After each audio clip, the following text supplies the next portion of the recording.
اللہ تعالیٰ قرآن مجید میں ایک مقام پہ ارشاد فرماتا ہے وما اصابکم من مصیبہ فبما کسبت ایدیکم ویعفو عن کثیر، جو تمہارے اوپر کوئی مصیبت آتی ہے وہ تمہارے ہاتھوں کی کمائی ہے، تمہاری اپنی کرتوتوں کا نتیجہ ہے، اور اللہ تعالیٰ بہت ساری چیزوں سے درگزر فرماتا ہے۔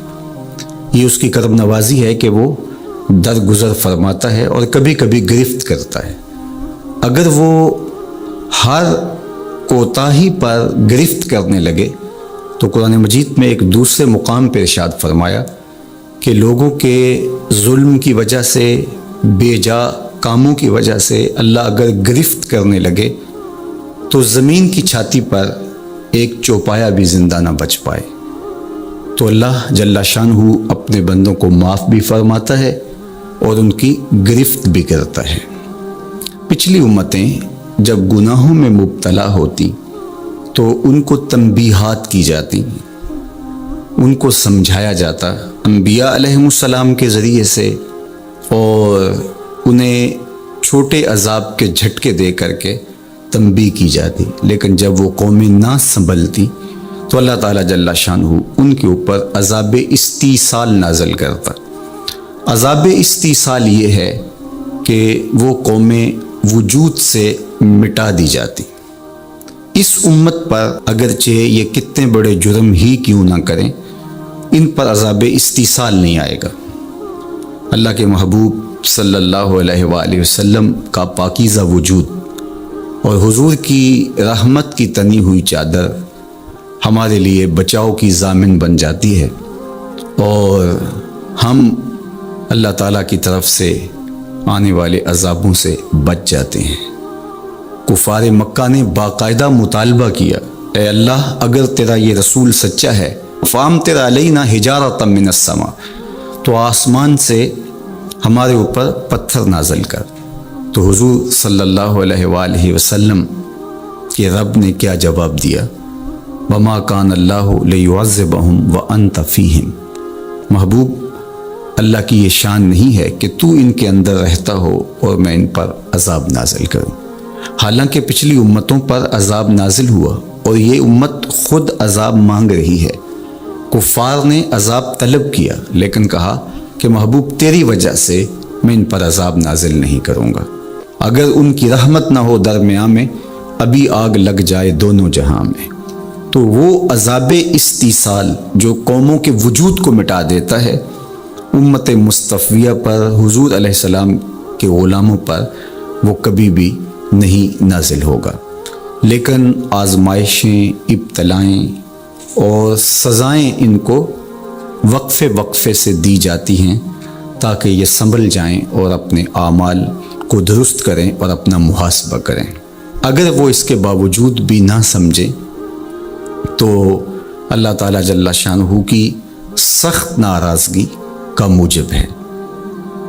اہل ایمان پر جو ابتلائیں آتی ہیں، جو آزمائشیں آتی ہیں، اس پر جب وہ صبر کرتے ہیں اور اللہ کی طرف رجوع کرتے ہیں تو ان کو اس کا اجر اور اس کا صلہ دیا جاتا ہے۔ حضور نبی رحمت صلی اللہ علیہ وآلہ وسلم نے ارشاد فرمایا کہ مومن کے پاؤں میں کانٹا بھی چبھتا ہے تو وہ بھی اس کے گناہوں کا کفارہ بنتا ہے، وہ بھی اس کے لیے بہتری کا ضامن بن جاتا ہے۔ تو جو وبائیں آتی ہیں، تکلیفیں آتی ہیں، تو وہ اس کے لیے بہتری کی ضامن ہوتی ہیں۔ اسی لیے تو وباؤں سے جو اللہ پر یقین رکھتے ہوئے انتقال کرتے ہیں وہ شہید کے زمرے میں آتے ہیں۔ کتنا بڑا درجہ ہے شہادت کا، لیکن ان کو یہ نصیب ہوتا ہے۔ وہ اپنے آپ کا محاسبہ کرتے ہیں۔ کیسے ہمیں پتہ چلے کہ جو مصیبت ہمارے اوپر آئی ہے وہ سزا ہے یا ابتلا ہے؟ تو علماء نے کہا کہ جو وبا، جو مصیبت، جو تکلیف تمہیں پہنچتی ہے اس پر اگر تمہیں اللہ کی طرف رجوع نصیب ہوتا ہے تو وہ ابتلا ہے، اس سے تمہارے درجے بلند ہوں گے، تمہارے گناہ مٹیں گے۔ اور اگر ان آزمائشوں، ان امتحانات اور ان وباؤں کے باوجود بھی تمہارا اللہ کی طرف رجوع نہیں ہوتا اور تم اسی طرح اپنی زندگی کو گزارتے ہو جس طرح اس سے قبل گزارتے ہو تو وہ تمہارے لیے سزا ہے۔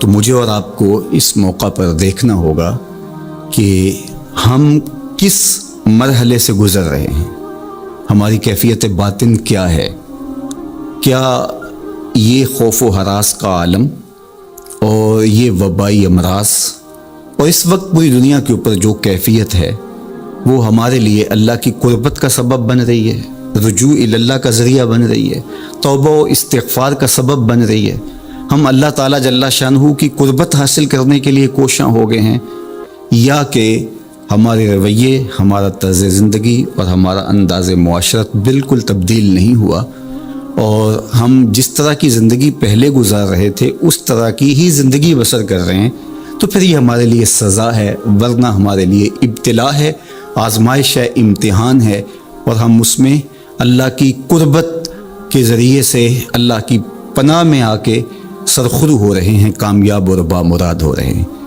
یہاں ہمیں دیکھنا ہوگا کہ اس وقت سسکتی انسانیت کے لیے ہمارا رویہ کیا ہے۔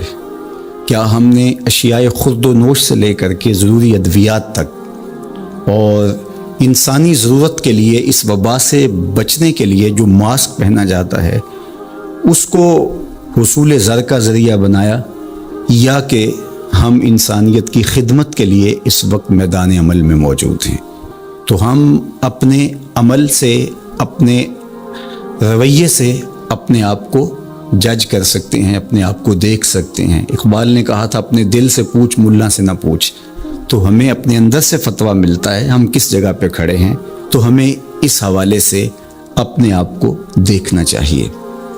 اللہ تعالیٰ جل شانہ نے ہمیں اس ابتلا میں، اس آزمائش میں مبتلا کیا ہے، تو اس میں اس کی حکمت بالغہ کیا ہے ہم نہیں جانتے، لیکن ہم اس کی طرف ہی رجوع کر کے، اس کے حضور عجز کر کے، اپنے گناہوں کی معافی مانگتے ہوئے کثرت استغفار کے ذریعے سے اس میں کامیاب اور سرخرو ہونے کی کوشش کریں۔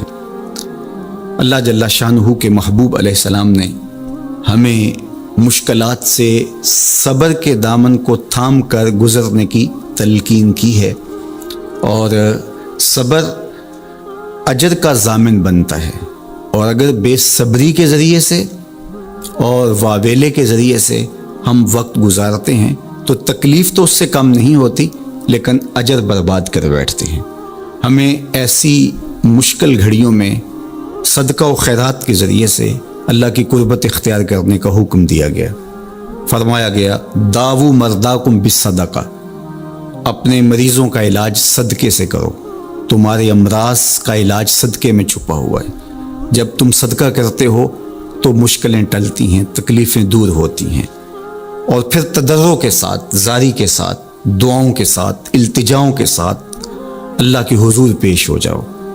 تم امتحان گاہ میں کھڑے ہو، وَاسْتَقْبِلُوا امواج البلا بالدعاء والتضرع، فرمایا کہ بلاؤں اور آزمائشوں کی موجیں جب تمہاری طرف بڑھ رہی ہوں تو تم تضرع اور زاری کے ساتھ اللہ کی مدد اور اللہ کی پناہ لے لو، اور جب تم اس کی پناہ میں آ جاؤ گے تو پھر تکلیفیں تمہارا کچھ نہیں بگاڑ سکتی، تمہارے درجے بلند ہوں گے اور تمہاری خطاؤں سے اللہ درگزر فرمائے گا، اور تمہارے لیے راحتوں کے، کرم نوازیوں کے در کشادہ ہوں گے۔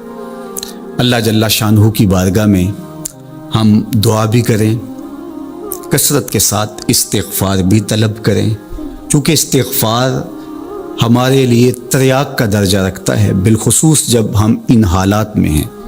حضرت سیدنا عمر رضی اللہ تعالی عنہ فرماتے ہیں لو نزلت صاعقۃ من السماء ما اصابت مستغفرا، آسمان سے کڑکتی ہوئی بجلیاں بھی نازل ہوں تو جو استغفار کر رہا ہوگا وہ ان سے محفوظ رہے گا۔ تو استغفار کرنے والا اللہ جل شانہ کی پناہ میں آ جاتا ہے، اس کی حفاظت کے حصار میں آ جاتا ہے۔ حضرت امام شافعی علیہ رحمہ فرماتے ہیں کہ میری زندگی کا نچوڑ، میں نے جو دین پڑھا ہے، دین سمجھا ہے، تو اس کا خلاصہ یہ ہے کہ ما رأیت انفع للوباء من التسبیح، وباؤں اور ابتلاؤں کے اندر تسبیح سے بہتر میں نے کوئی وظیفہ نہیں پایا ہے۔ تو جب آپ اللہ کی تسبیح بولتے ہیں، اس کی پاکی بولتے ہیں، تو آپ اللہ کی رحمتوں کے حصار میں آ جاتے ہیں، اس کی پناہ میں آ جاتے ہیں۔ تو اللہ تعالیٰ جل شانہ آپ سے مصیبتوں کو اٹھا لیتا ہے، تکلیفوں کو اٹھا لیتا ہے۔ تو استغفار طلب کیجئے، اللہ کی تسبیح بولیے اور قرآن مجید کی کثرت کے ساتھ تلاوت کیجئے۔ آج جب کہ فرصت کے لمحے ہمارے ہاتھ آ ہی گئے ہیں اور ہم کسی وجہ سے گھروں میں بیٹھ ہی گئے ہیں، تو اس موقع پر ہمیں کتاب اللہ کے ساتھ جڑنا چاہیے۔ کتاب اللہ کے ساتھ ہمارا تعلق جتنا مضبوط ہوگا، اللہ پر یقین اتنا ہی پختہ سے پختہ تر ہوتا چلا جائے گا۔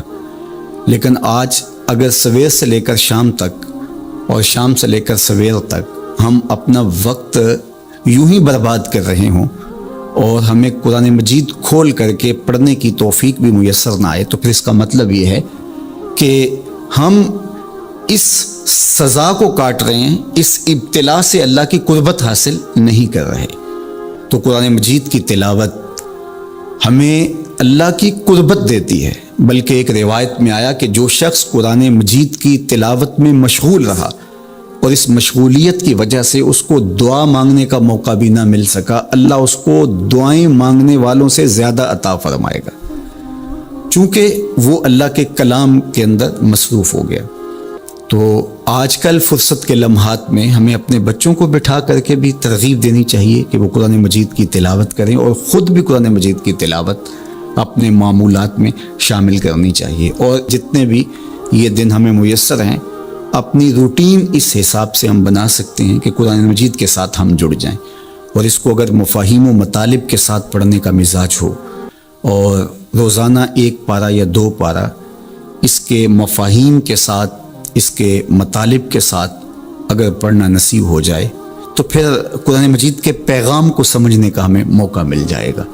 چونکہ یہ کتاب ہمارے آقا و مولا حضور ختم المرتبت صلی اللہ علیہ وآلہ وسلم کی وساطت سے ہمارے نام ہمارے رب کا پیغام ہے، سندیسہ ہے ہمارے رب کا۔ ہمارے رب نے ہمیں کیا کہا ہے ہمیں سمجھنا چاہیے۔ دنیا کے کسی ایسے ملک سے میرے اور آپ کے نام کوئی خط ہو اور اس زبان میں ہو جو زبان میں نہیں جانتا، تو اتنی دیر تک میں چین سے نہیں بیٹھتا، آپ چین سے نہیں بیٹھتے جب تک اس کے مندرجات معلوم نہیں کر لیتے، اس میں خوشی کی خبر ہے یا کوئی غم کا قصہ ہے، یہ خط میرے نام کیا پیغام لے کر آیا ہے۔ تو صاحب یہ قرآن حضور کی معرفت ہمارے نام ہمارے رب کا خط ہے۔ تو ہمیں دیکھنا ہوگا کہ اس کتاب نے ہمیں کیا پیغام دیا ہے، اس کتاب کا حکم نامہ ہمارے نام کیا ہے، اور پھر ہم اس کتاب کو اپنی زندگی میں اتار کر کے اپنے شب و روز کے اندر شامل کر کے اس کی تعلیمات کو ایک پاکیزہ اور ستھرے مسلمان بن کے ابھر سکتے ہیں۔ تو اس موقع سے بھرپور فائدہ ہمیں حاصل کرنا چاہیے۔ اس کی تلاوت بھی کریں، خالی تلاوت بھی قرآن مجید کی تمہیں محرومیوں سے نکالے گی۔ حضرت اقبال علیہ رحمہ نے اپنے ایک دوست کو خط لکھا کہ قرآن مجید اگر مفاہیم و مطالب کے ساتھ تمہیں نہیں بھی پڑھنا آتا تو پھر بھی اس کی تلاوت کو معمول زندگی بناؤ، اس لیے کہ ناظرہ قرآن پڑھنے سے بھی قلب کا تعلق حضور کے قلب اطہر سے جڑتا ہے، حضور سے قربت نصیب ہوتی ہے اس کتاب کے پڑھنے سے، اس کی تلاوت کرنے سے، چونکہ یہ حضور کے قلب اطہر پہ نازل ہوا ہے، حضور کے سینہ اقدس پہ نازل ہوا ہے، تو اس سے تعلق حضور کے قلب اطہر کے ساتھ جڑنا ہے۔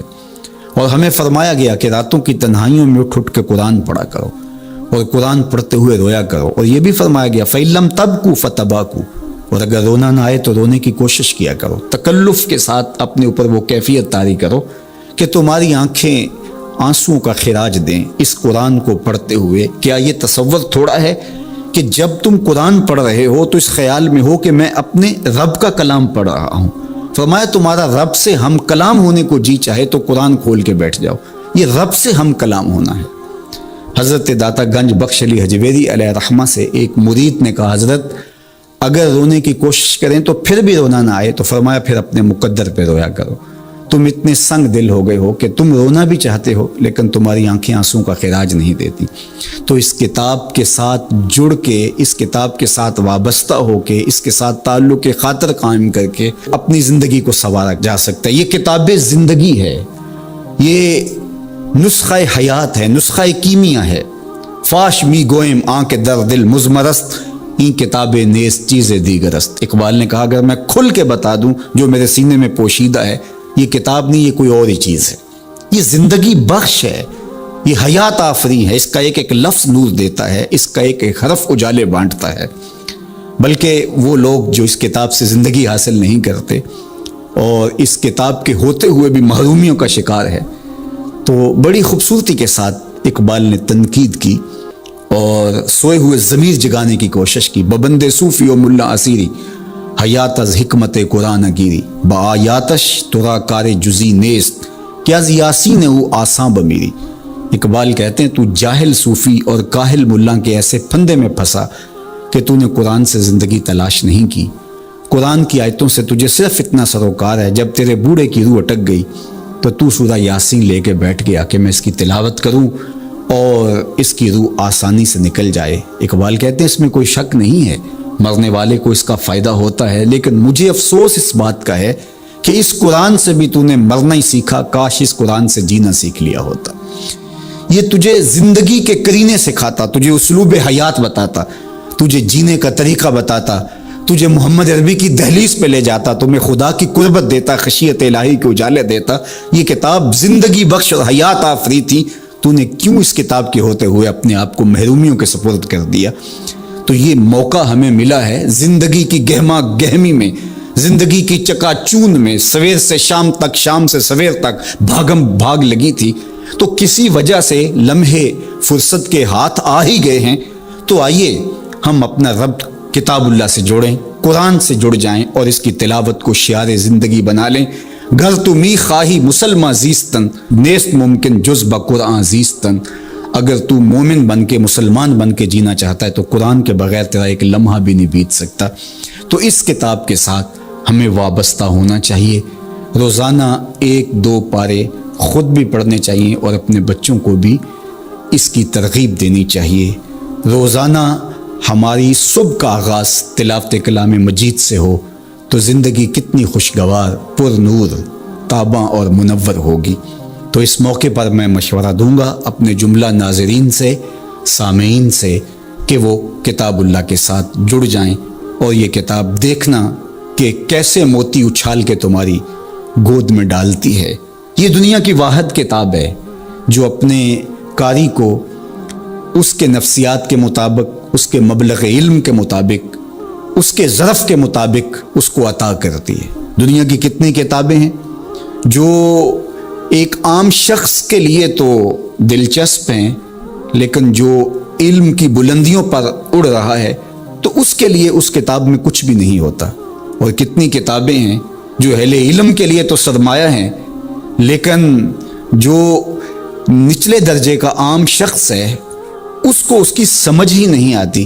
لیکن قرآن ایک ایسی کتاب ہے، اس کو جس طبقہ زندگی سے تعلق رکھنے والا پڑھے، چاہے وہ ایک عام شخص ہو اور چاہے وہ بہت بڑا مدقق ہو، جو بھی پڑھے قرآن اس کو اس کے ظرف کے مطابق فیض دیتا ہے۔ ہم ہوئے، تم ہوئے کہ میر ہوئے، اس کی زلفوں کے سب ہی اسیر ہوئے۔ یہ اس کتاب کا اعجاز ہے، اس کتاب کا کمال ہے، اور یہ اپنے پڑھنے والوں کے لیے آسان ہے، رشد و ہدایت کی ضامن ہے اور اللہ کی قربت کا ذریعہ ہے، ہمیں زندگی گزارنے کا اسلوب دیتی ہے اور حیات آفرین کتاب ہے۔ تو اس کے ساتھ ہمیں جڑنا چاہیے اور اس موقع سے ہمیں بھرپور فائدہ حاصل کرنا چاہیے۔ ایک بات میں یہ بھی عرض کرنا چاہوں گا کہ اس موقع پر خاص طور پہ ہمیں تھوڑا سا اپنا محاسبہ کرنے کے لیے بھی وقت مل گیا ہے۔ بھاگ دوڑ کے اندر سویر سے شام تک ہمیں اپنے آپ پر غور کرنے کا موقع نہیں ملا اور مقصد حیات کو سمجھنے کی فرصت نہیں ملی۔ ہم کیوں آئے تھے دنیا پر؟ مقصد زندگی کیا تھا؟ کیا رزق کمانا ہی مقصود حیات تھا؟ چلو حلال ہی صحیح، یہ تو کام چیونٹی بھی کرتی ہے، صبح اپنی بیل سے نکلتی ہے، کسی کو ضرر نہیں دیتی، تکلیف نہیں پہنچاتی، حلال رزق جمع کرتی ہے، اور شام تک وہ اس کام میں لگی رہتی ہے۔ موسم برسات کے لیے بھی جمع کرتی ہے، اپنے بچوں کے لیے بھی ضرورت پوری کرتی ہے، کسی کو تکلیف بھی نہیں پہنچاتی۔ اگر یہی وظیفہ حضرت انسان کا ہے تو پھر انسان میں اور حیوانات میں، بہائم، وحوش، طیور میں فرق کیا ہوا؟ یہ اشرف المخلوقات پھر کس بات پہ ہوا؟ تو کیا یہ انسان کے لیے باعث شرف ہے؟ نہیں، انسان کے لیے شرف کا سبب کوئی اور ہے۔ اس نے اپنے مقصد کو سمجھنا تھا، آنے کے مقصود کو جاننا تھا، اور جو اپنے مقصود زندگی کو ہی نہیں سمجھ پایا تو قرآن نے ایک مقام پہ ارشاد فرمایا، من کان فی ہذہ اعمی فہو فی الآخرۃ اعمی، جو اس دنیا میں اندھا رہا کل قیامت کے دن بھی نابینا اٹھایا جائے گا۔ اس سے ان آنکھوں کی بے نوری مراد نہیں ہے، وہ تو حدیث پاک میں آتا ہے جو آنکھوں سے آزمایا گیا، ان دو محبوب چیزوں سے آزمایا گیا، تو اس کو اللہ تعالیٰ اس کے بدلے میں قیامت کے دن اجر دے گا، صلہ دے گا۔ دنیا کے اوپر اگر کسی کو بینائی نہیں دی گئی تو کتنی بڑی آزمائش ہے۔ جہاں اندھیرا ہے، کائنات کی رنگینیاں، خوبصورتیاں، کائنات کا جمال، یہ کیا کچھ ہے کائنات کے اندر، لیکن وہ کچھ نہیں دیکھ پایا۔ اب وہ ایک عجیب اذیت سے تو گزرتا ہے لمحہ لمحہ، تو اس کا صلہ اس کو اس کے بدلے میں آخرت میں دیا جائے گا۔ تو یہ نہیں کہ دنیا کے اوپر نابینا تھا کوئی، ان ظاہری آنکھوں میں روشنی نہیں تھی تو قیامت کے دن بھی نابینا اٹھایا جائے، اس کا کیا قصور؟ اس سے مراد دل کا نابینا ہونا ہے۔ جو اس دنیا میں اندھا رہا، جس کے دل نے اللہ کی معرفت کا نور نہ پایا، جو مقصد زندگی نہ سمجھ پایا، جو مقصد زیست نہ سمجھ پایا، میں دنیا پہ آیا کیوں تھا، وہ کیا خوب کہا تھا اکبر الآبادی نے، کیا بتائیں احباب کیا کار نمایاں کر گئے، بی اے کیا، نوکر ہوئے، پینشن ملی اور مر گئے۔ زندگی کا یہ مقصد تو نہیں ہے۔ تو زندگی کسی کام کے لیے ہم اللہ کی معرفت حاصل کریں، اپنی زندگی کے مقصود اور مدعا کو سمجھیں کہ ہم کیوں تخلیق کیے گئے، اور ہمیں فہم و فراست اور عقل و خرد سے کیوں نوازا گیا۔ تو وہ مقصد اگر ہم نے نہیں پایا تو اس موقع پہ ہمیں اپنا محاسبہ کر کے غور کرنا ہوگا اور اپنی زندگی کی راہوں کو درست کرنا ہوگا۔ اللہ کے حضور رجوع کریں، سچی توبہ کریں۔ آج یہ تھوڑے سے حالات دیگر گوں ہوئے اور موت آنکھوں کے سامنے رقص کرتی ہوئی نظر آئی۔ ابھی تو ہم نے سوشل میڈیا پہ مختلف لوگوں کی موت کے رقص کو دیکھا، ہم نے الیکٹرانک میڈیا کے اوپر مختلف ممالک کی خبریں دیکھیں اور دل لرزنے لگے۔ اور جب اپنی آنکھوں کے سامنے ان لوگوں نے یہ مناظر دیکھے ہوں گے تو کیا عالم ان کا ہوگا اور کیا کیفیت ان پر بیتی ہوگی، اور کس کرب سے، کس اذیت سے وہ گزرے ہوں گے۔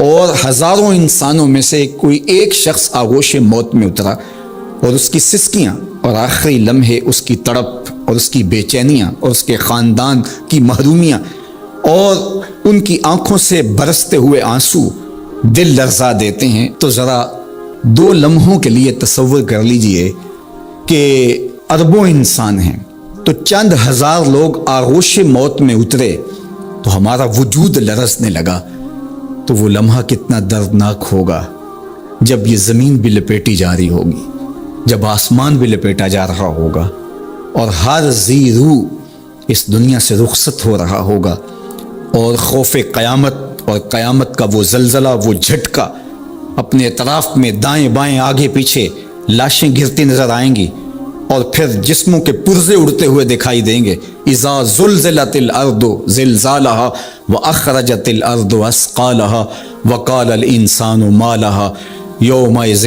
تحدث اخبارها۔ وہ داروگیر کے لمحے، وہ ایک خوفناک چنگھاڑ اور چیخ، وہ اتنا دردناک لمحہ ہوگا کہ ہول قیامت سے پیدا ہوتے ہوئے بچے کے بال سفید ہو جائیں گے۔ وہ اتنا دردناک لمحہ ہوگا۔ تو وہ لمحہ بھی آنے والا ہے، اور ہم سب لوگ آغوش موت میں اترنے والے ہیں۔ اگر اس وبا سے میں اور آپ بچ کے نکل بھی جاتے ہیں تو کیا موت سے ہم بچ پائیں گے؟ تو یہ ہمارے لیے ایک جھنجھوڑنے کا لمحہ ہے، ہمیں تنبیہ کی جا رہی ہے، یہ تازیانہ عبرت ہے ہمارے لیے، اور ہم اپنی آخرت کی بہتری کے لیے کوشش کر لیں اور دیکھیں کہ یہ لمحات زندگی کے اور یہ گھڑیاں جو آج ہمیں میسر ہیں، ایک وقت آئے گا یہ بھی میسر نہیں ہوں گے، اور اگر آج ہم نے عبرت حاصل نہ کی تو پھر سوائے ہاتھ ملنے کے کچھ نہیں ہوگا۔